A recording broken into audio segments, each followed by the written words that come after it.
Last thing I forget to ask you for me. Hold me in your arms and turn my nightmares into dreams.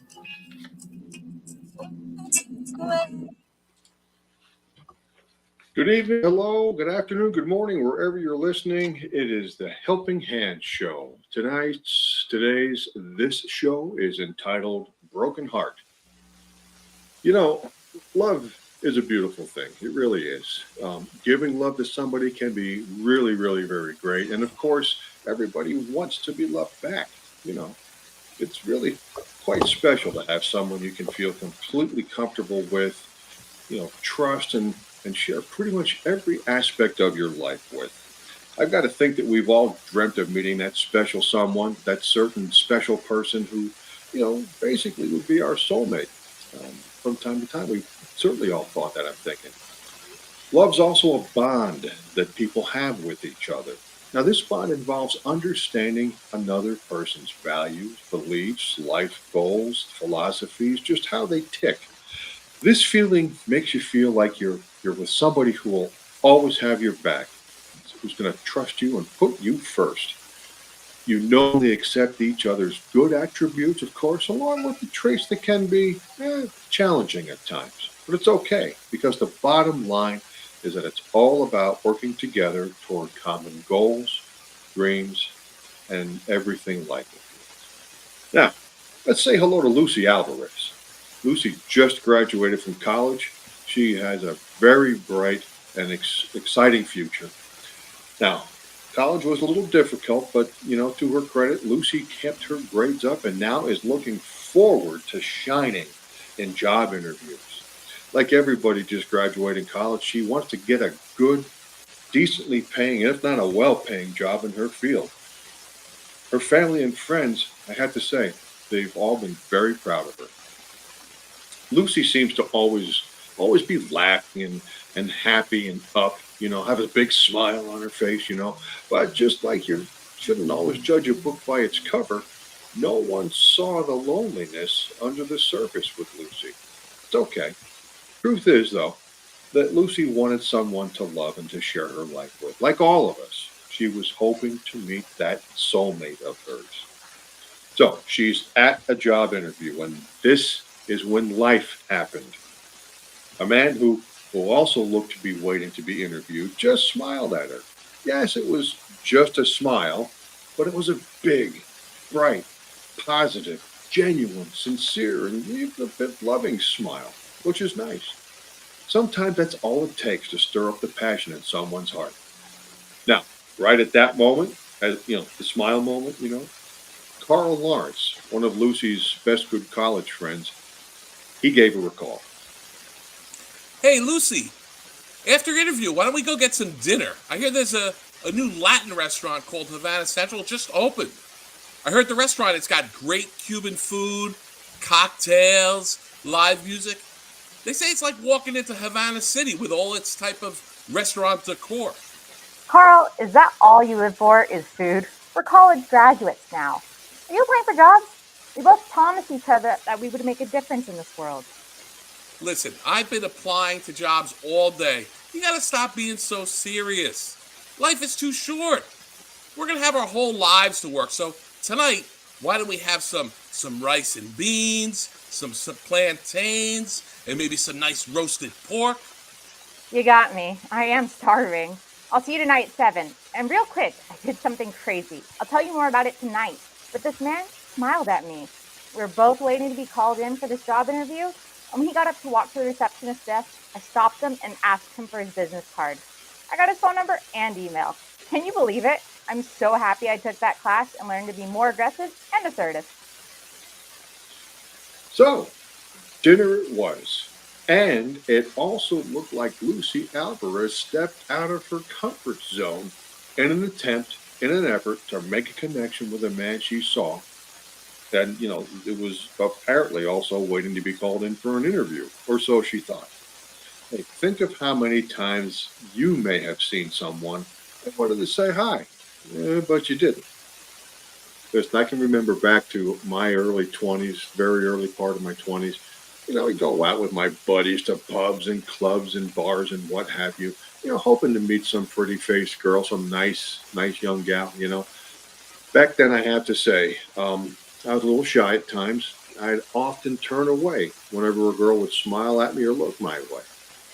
I thought it was hard meeting somebody back then. What did I know? I was in my early 20s. Now, today, and they didn't have these back then, there are dating websites and apps and what have you. Nearly 70% of the people who use these dating sites or apps, they have said that it's led to a romantic relationship. Huh, to have that back in the 80s, huh? I can't tell you how many girls I went up to in these bars and clubs, dance clubs, who basically told me to go away. Okay, so I did. And for what seemed like an eternity, I kind of thought that maybe I'd end up alone. Who knew? You don't know. Well, here's the thing. If you keep a positive spirit about you, give off an upbeat vibe, Cupid's arrows can come at you from the right person. Finally met a girl one night at one of the local clubs. I asked, and she said, okay, to going on a date with me. Go figure. Me. Huh. So there it was. Now, 30 years later, I think it's 30 years. Sweetie, how long? Never mind. I don't want to go there. About 30 years later, we're still in love, and we're still together. Okay, enough about that. Back to Lucy's story. While Lucy was driving over to the Cuban restaurant, her cell phone rang. Edmundo Perez, the man she went up to in the lobby when she was going for an interview, it was him. As she was waiting to be called, again, at that interview, he nabbed his business card, so he decided to call her. He answered. Hello, who is this? Hi, Lucy, it's me, Edmondo. I'm the man that gave you his business card. Hi, you called me. How did you get my number? I mean, I'm happy you called. What's up? Well, to be honest with you, I wasn't waiting to be interviewed. My father owns the company, and I was waiting to see him. I took a look at your resume, and that's how I got your number. I hope I'm not in trouble. No, of course not. I'm happy you called me. I usually don't go up to a strange man and ask for their business card, but your smile is so cute.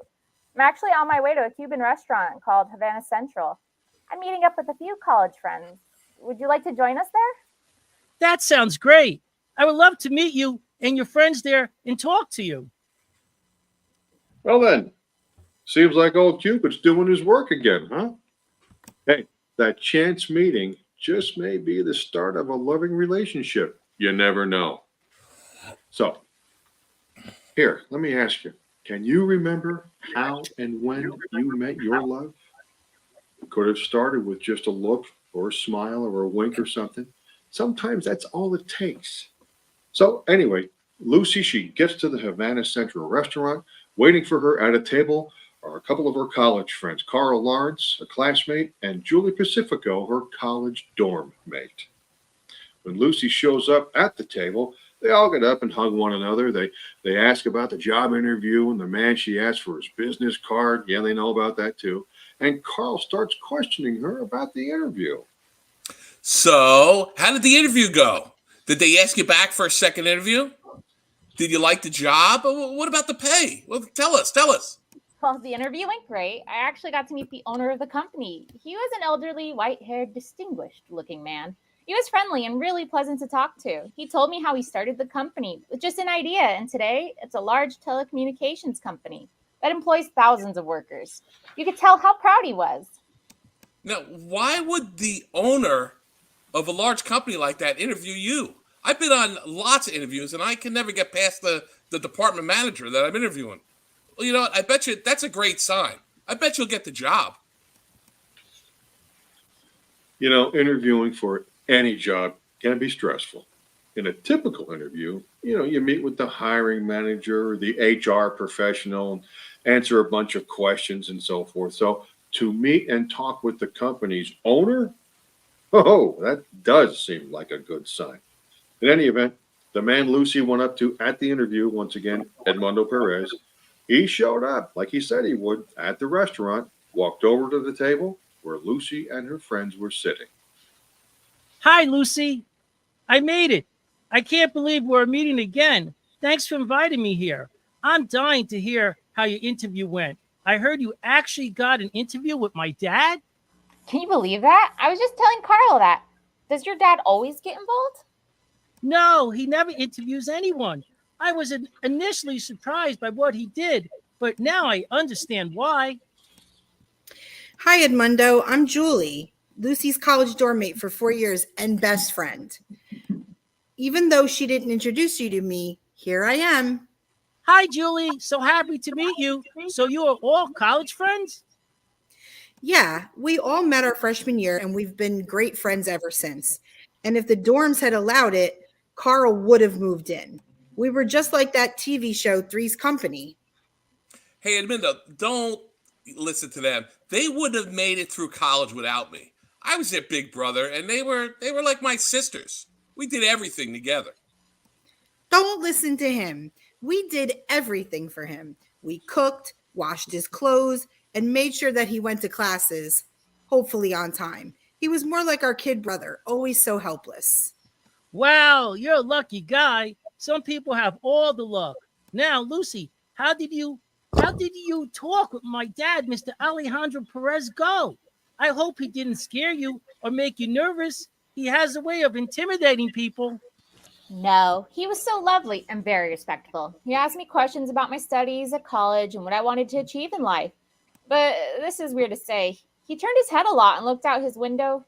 For a moment, I thought he was looking at something happening outside. But when I looked, all I could see was a street corner and a traffic light. Maybe your nervousness caused you to imagine that. You know how you get sometimes. She always thought every college professor was looking at her in class, so she always looked her best. On the other hand, I went to all my classes wearing sweatpants. I didn't care. Yeah, and Julie, she wore her pajamas to class for a while. Finally, there was a professor. He had to tell the whole class that pajamas were not allowed in the classroom. Look who's talking, Mr. Gym Shorts. Carl owns more gym shorts than Dick's Sporting Goods store. Before we started washing his clothes, he caused all of his classrooms to smell like old shoes filled with cheese. The boy's a pig. You tell him, sis. I can tell you guys are true friends. So, Lucy, did my dad tell you how he came from Cuba?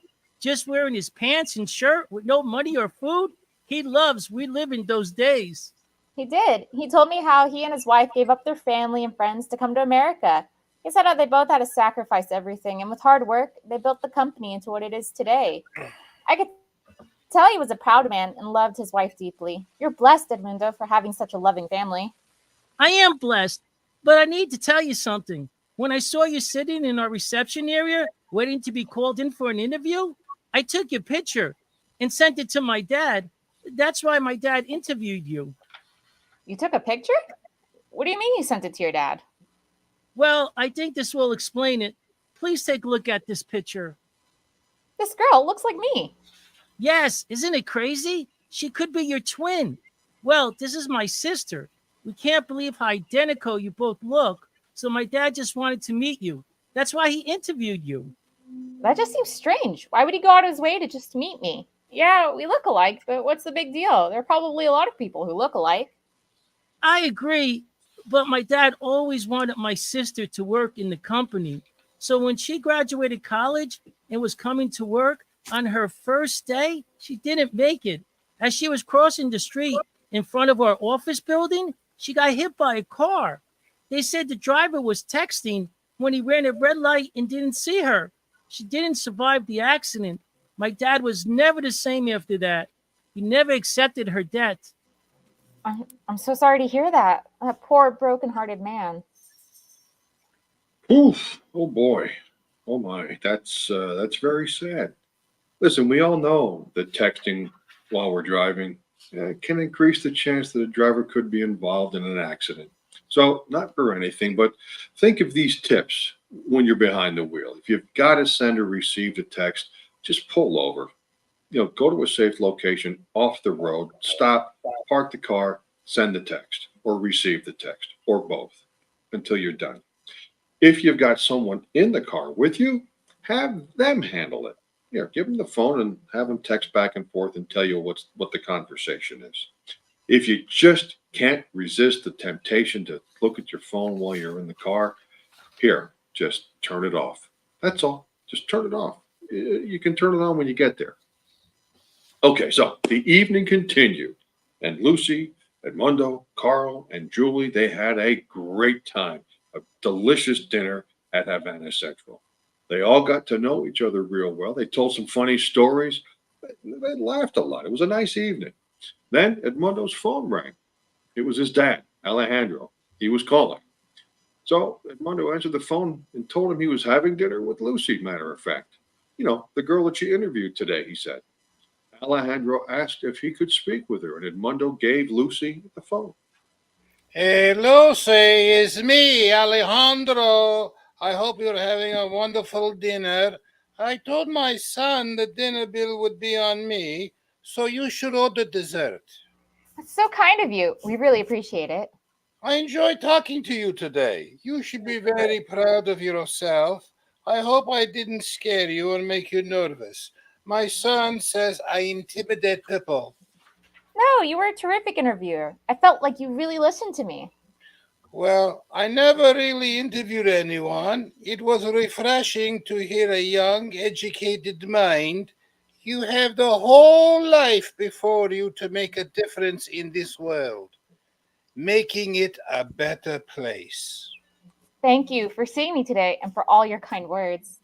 Lucy, before you give the phone back to my son, I want you to come back for more interviews. I want you to meet with the professionals that should have interviewed you first. I'm hiring younger professionals. Now, in this high-tech world, everything is changing so quickly. And my son, he convinced me to hire younger people. We need people like you. So, I'm offering you my helping hand. And I know by now, my son may have told you how much you look like my daughter. This is true, but I'm not offering you this opportunity because of that. I feel you would be a good fit for my company. And honestly, seeing you smile now and then would help heal my broken heart. And here ends this episode of Helping Hand. And yes, it sure would help heal a broken heart, I have to think. Helping Hand was created and conceived by Joe LaMille, who is also the writer of this episode. Here now are the show's actors and the characters they played. Our friend Lubo, he played Carl Lawrence. Audrey Larson was Lucy Alvarez. Karen Fiore played Julie Pacifico. Steve Tobis, also known as Joe King, played Alejandro Perez. And Joe LaMille himself played Edmundo Perez. We want to give a big thank you, as always, to our good friend Gino DiPiero of HamiltonRadio.net. Gino, he's our producer and recording engineer. And me, I'm your buddy John Thielon, your host and narrator. Thank you for listening. We're going to catch you next time on Helping Hand. And as always, keep the faith. Don't give up. Don't ever give up, because your opportunity is closer than you think. So long.